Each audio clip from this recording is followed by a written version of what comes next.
Shalom adik-adik yang dikasihi Tuhan Yesus. Kakak harap adik-adik dalam keadaan sehat. Sebentar lagi kita akan mulai ibadah sekolah minggu hari ini. Yuk kita mempersiapkan diri. Jangan lupa mandi dan gosok gigi ya, supaya wangi dan siap untuk memuji Tuhan. Selama beribadah, jangan sambil makan, minum, dan jangan sambil bermain ya. Jangan lupa siapkan Alkitab dan alat tulis. Selamat mengikuti ibadah minggu ini. Tema kita minggu ini adalah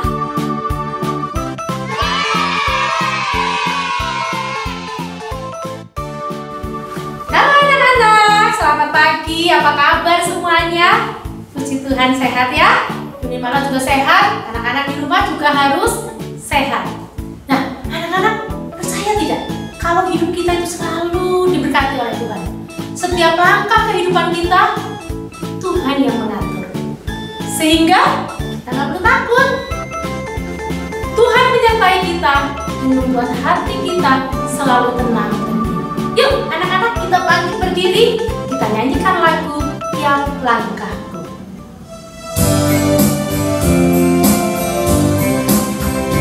Langkahku diatur oleh Tuhan dan tangan kasih-Nya memimpinku.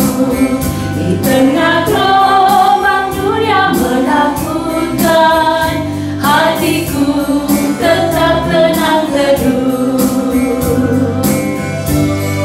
Sekali lagi anak-anak, kita nyanyikan lebih bersemangat lagi. Langkahku diatur oleh Tuhan dan tangan kasih-Nya memimpinku. Di tengah gelombang dunia menakutkan, hatiku tetap tenang teduh.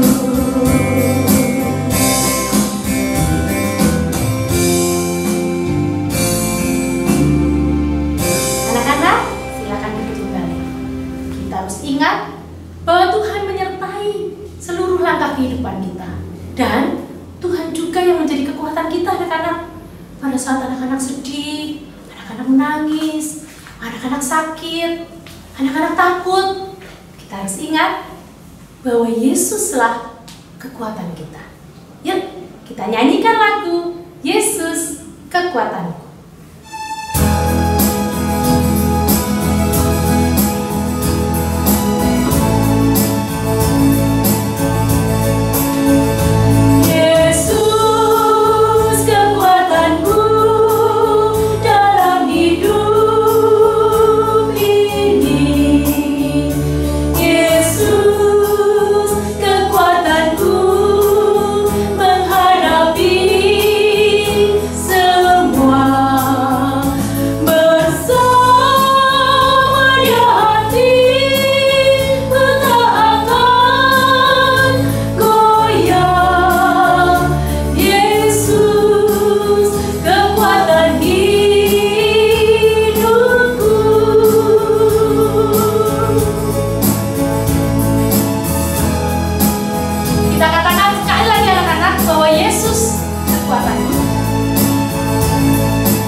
Sebelumnya, mari kita persiapkan hati kita dengan kita menyanyikan lagu Makin Dekat Tuhan.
Mari anak-anak, kita lipat tangan, kita tundukkan kepala, kita akan bersama-sama berdoa. Tuhan Yesus yang mengasihi kami, puji syukur dan terima kasih Tuhan, kalau pada saat ini kami boleh bersama-sama mengikuti ibadah sekolah minggu, meskipun kami di rumah secara online. Kami bersyukur Tuhan, kalau kami boleh memuji nama Tuhan, dan pada saat ini kami telah bersiap Tuhan untuk mendengarkan firman Tuhan yang akan dibawakan oleh Ibu Dian. Kiranya Tuhan memberkati supaya Bu Dian boleh berkata-kata seturut dengan kehendak Tuhan. Dan Tuhan juga tolong kami Tuhan agar dapat mendengarkan firman Tuhan dengan baik. Bukan hanya mendengarkan Tuhan, tetapi biarlah firman Tuhan itu boleh terus ada dalam hati kami dan boleh kami lakukan dalam setiap kehidupan kami. Terima kasih Tuhan Yesus. Amin. Halo anak-anak, sudah siap ya mendengarkan firman Tuhan? Yuk, duduk dengan baik. Yang membutuhkan catatan disiapkan sekalian. Ya, sudah? Nah, cerita hari ini tentang bawa pengharapan bagi sesama. Tapi sebelum Bu Dian mau cerita, kita mau baca ayat hafalan terlebih dahulu yang terdapat di dalam Yesaya pasal 6 ayat 8b.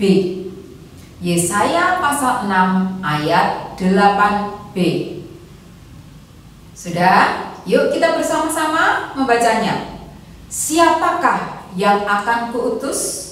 Dan siapakah yang mau pergi untuk aku? Maka sahutku, ini aku, utuslah aku. Nah, anak-anak, kita ulangi ayat hafalan ini sekali lagi. Tapi di bagian atas, Bu Dian yang membaca, nanti anak-anak menjawab yang bagian belakang. Ini aku, utuslah aku. Paham anak-anak? Yuk kita mulai. Yesaya pasal 6 ayat 8b. Siapakah yang akan kuutus dan siapakah yang mau pergi untuk aku? Maka sahutku, ayo anak-anak, ini aku, utuslah aku. Nah, anak-anak, siapa yang pernah melihat kapal? Kapal laut ya? Oh iya, sudah pernah? Bagus. Nah, kapal yang dilihat kecil atau besar? Oh, ada yang kecil, ada juga yang besar. Tapi misalnya kapal anak-anak yang dilihat dibandingkan dengan gambar yang ada di sini, besar mana anak-anak? Besar mana? Besar yang digambar? Jelas anak-anak. Kapal ini sangat besar. Nah, anak-anak tahu gereja kita? Gereja kita itu sudah besar, panjang. Tapi kapal ini panjangnya itu 7,5 kali gereja kita. Oh, panjang sekali ya.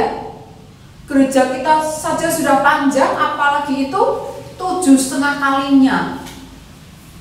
Panjang, besar. Nah, kapal yang besar dan mewah, luarnya saja mewah, apalagi dalamnya anak-anak. Kapal ini dibuat di negara Inggris. Nah, pada tahun 1912, tanggal 10 April, kapal yang besar dan mewah yang dinamakan Titanic atau Titanic mulai dilayarkan anak-anak menuju ke Amerika.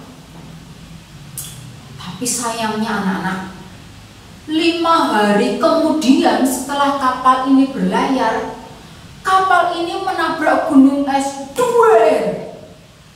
Kapalnya patah menjadi 2. Kapal yang begitu bagus, mewah, menabrak gunung es, akhirnya rusak, malah patah jadi 2. Nah, bagaimana dengan penumpangnya? Semua penumpangnya yang lebih dari 2.000 penumpang, mereka takut, panik.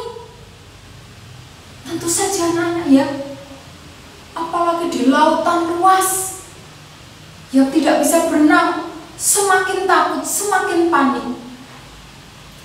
Kapten kapal itu, kapal Titanic, sempat memberikan tanda bantuan anak-anak atau SOS. Pada saat itu ada 2 kapal yang menerima tanda minta bantuan atau SOS. Yang satu kapal Carpathia dan yang satunya kapal California. Nah, kapal Carpathia ini pada saat dia menerima tanda SOS, dia segera mengupayakan bantuan anak-anak. Dia persiapkan untuk membantu penumpang kapal Titanic. Tapi anak-anak, karena yang jaraknya kapal Carpathia ini dengan Titanic sangat jauh, yaitu 93 km, akhirnya kapal Carpathia ini sampai di Titanic 4 jam kemudian. Tapi kapal Carpathia ini sempat menyelamatkan 705 penumpang. Puji Tuhan ya anak-anak, sudah ada penumpang sebanyak 705 yang diselamatkan. Nah, bagaimana dengan kapal California? Anak-anak, sedih sekali kalau mendengar kapal California ini. Kapten kapal California pada saat menerima SOS, dia tidak segera memberikan bantuan anak-anak. Dia tidak peduli, cuek saja.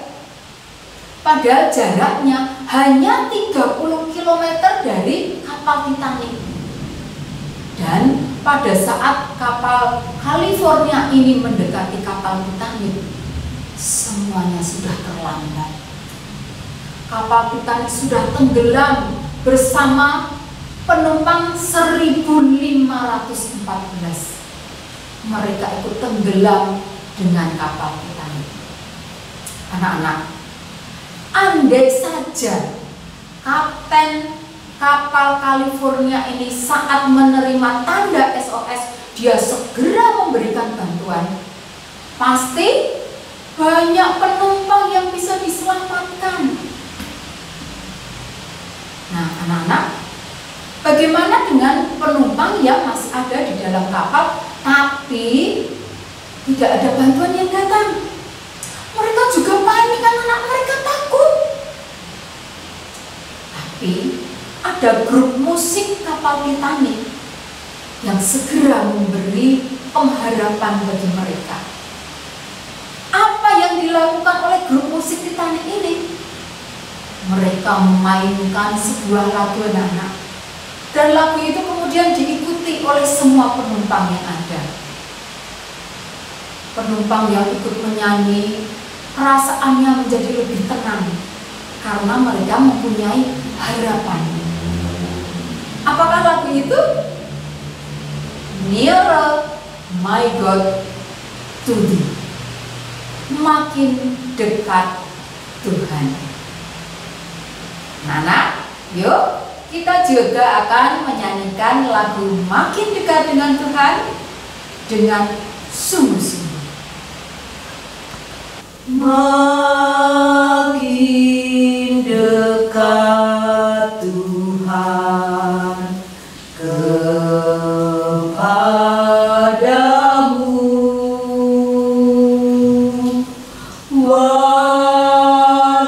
walaupun saliblah mengangkatku.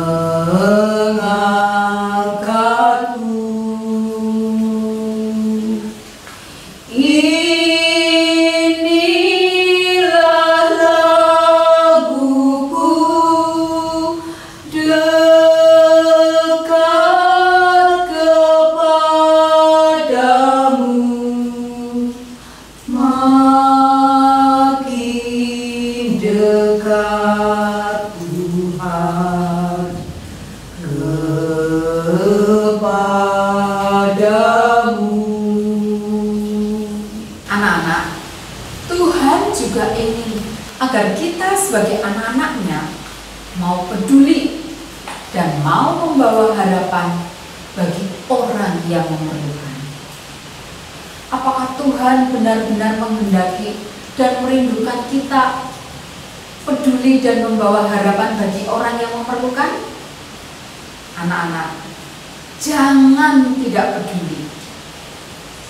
Nah, anak-anak yang sudah bisa membaca Alkitab, nanti setelah ibadah ini selesai, kemudian ajak untuk membaca Alkitab Perjanjian Lama dalam Yesaya pasal 6 ayat 1-8 dan Yesaya pasal 40 ayat 1-5.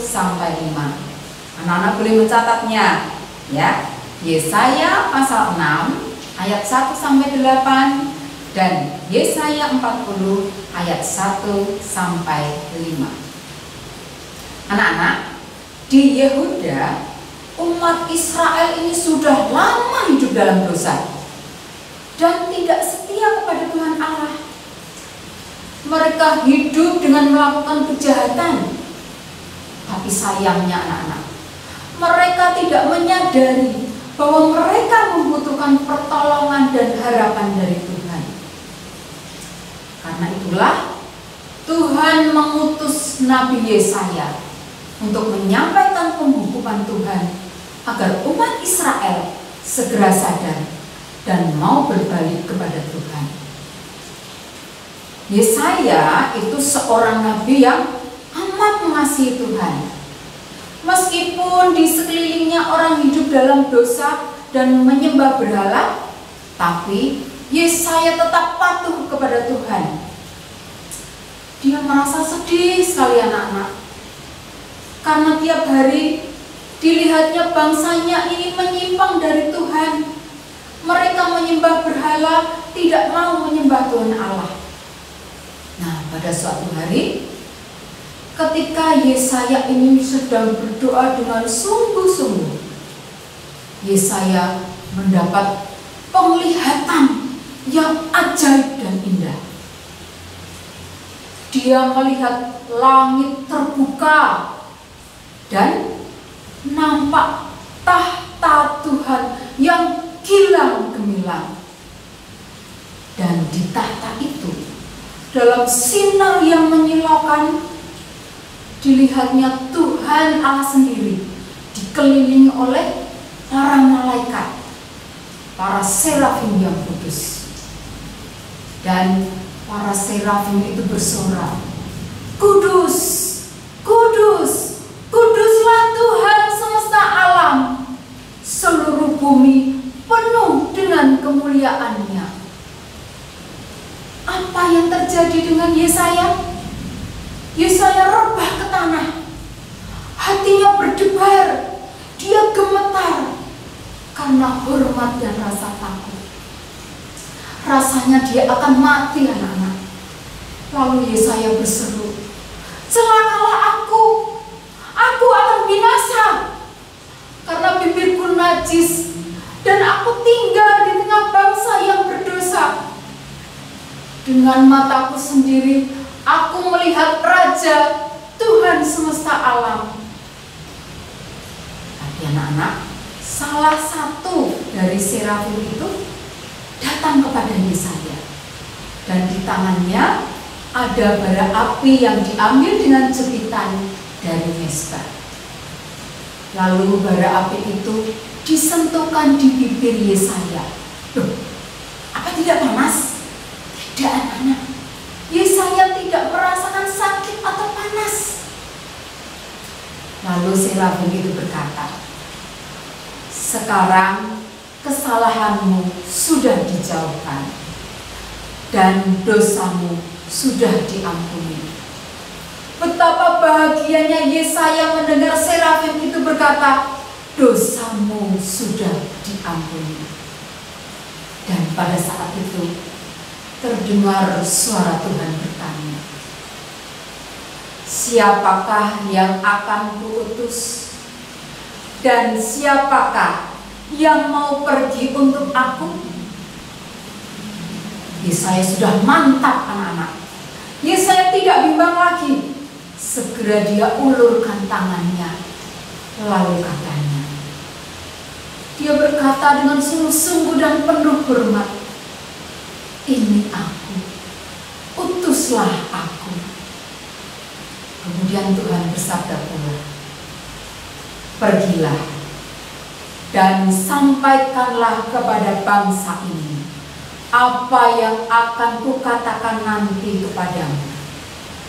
Puji syukur, anak-anak, Tuhan bukan hanya menyuruh Yesaya menyampaikan berita penghukuman, tetapi Tuhan juga menyuruh Yesaya menyampaikan berita sukacita, penghiburan, dan pengharapan dari Tuhan. Umat Israel kan sudah berdosa. Apa mereka tidak dihukum? Umat Israel tetap akan mendapat penghukuman atas dosa mereka. Tapi hukuman itu akan segera berakhir dan keselamatan yang dari Tuhan akan datang. Kesediaan Nabi Yesaya diutus Tuhan untuk menegur dan memberi penghiburan kepada umat Israel, memberikan harapan bagi orang Israel untuk memperbaiki diri di masa depan. Anak-anak, seperti kepada Yesaya, Tuhan juga menghendaki kita, kalian, saya, untuk menjadi pembawa harapan bagi orang di sekitar kita. Siapa orang di sekitar kita? Keluarga kita, saudara kita, teman-teman, bahkan orang lain yang belum kita kenal. Nah, bagaimana caranya kita membawa pengharapan kepada mereka? Sederhana sekali, anak-anak. Di dalam keluarga, kalau anak-anak melihat papa atau mama sedih, anak-anak bisa mendoakan, menghibur. Atau papa mama sedang sakit, saudara lainnya, kakak adik sedang sakit, anak-anak doakan. Yang susah dihibur. Juga mbak yang ada di rumah anak-anak, punya mbak kan yang membantu anak-anak, yang membantu pekerjaan di rumah. Anak-anak juga bisa memberi harapan kepada mbak. Dengan cara bagaimana? Anak-anak bersikap yang baik pada Mbak, nggak bentak-bentak. Nah, kalau ada pekerjaan yang bisa dikerjakan sendiri, kerjakan. Tidak semuanya Mbak ya. Anak-anak juga bisa memberikan pertolongan kepada teman. Teman yang membutuhkan pertolongan, yang sedih, anak-anak hibur. Nah, jangan seperti kapten kapal California yang cuek, tidak mau menolong, tidak mau membawa harapan bagi penumpang kapal Titanic. Tapi tirulah grup musik kapal Titanic yang dalam ketakutannya mereka mau memainkan lagu yang akhirnya diikuti oleh semua para penumpang. Lagu itu sangat menghibur dan memberikan harapan kepada semua penumpang, sehingga mereka tetap tenang meskipun mereka tahu anak-anak kapal yang mereka tumpangi akan tenggelam. Tapi mereka yakin, mereka punya pengharapan karena yakin mereka makin dekat dengan Tuhan. Anak-anak mau diutus Tuhan untuk membawa harapan bagi sesama kita, bagi orang-orang di sekitar kita. Mau? Kalau anak-anak mau, mari kita jawab pertanyaan Tuhan, siapa yang mau diutus untuk Tuhan, dengan kita mengulang membaca ayat hafalan. Siap? Yesaya pasal 6 ayat 8b. Ini aku, utuslah aku. Sekali lagi anak-anak. Yesaya pasal 6 ayat 8b. Ini aku, utuslah aku. Anak-anak, mari kita berdoa. Terima kasih Tuhan Yesus untuk cerita firman yang saya dengar hari ini. Saya ingin seperti Yesaya yang siap Tuhan utus. Saya ingin seperti Yesaya yang mau peduli kepada orang lain. Tidak seperti kapten kapal California yang cuek, yang tidak mau peduli. Tuhan, ini aku. Utuslah aku Tuhan untuk membawa harapan kepada orang lain, kepada sesama kami yang membutuhkan pertolongan. Tolong saya Tuhan untuk mau peduli, untuk mau memberikan pertolongan orang yang sangat-sangat membutuhkan pertolongan, sehingga mereka juga boleh mempunyai harapan melalui kehidupan saya. Terima kasih Tuhan Yesus. Dalam nama Tuhan Yesus saya berdoa dan memohon. Amin.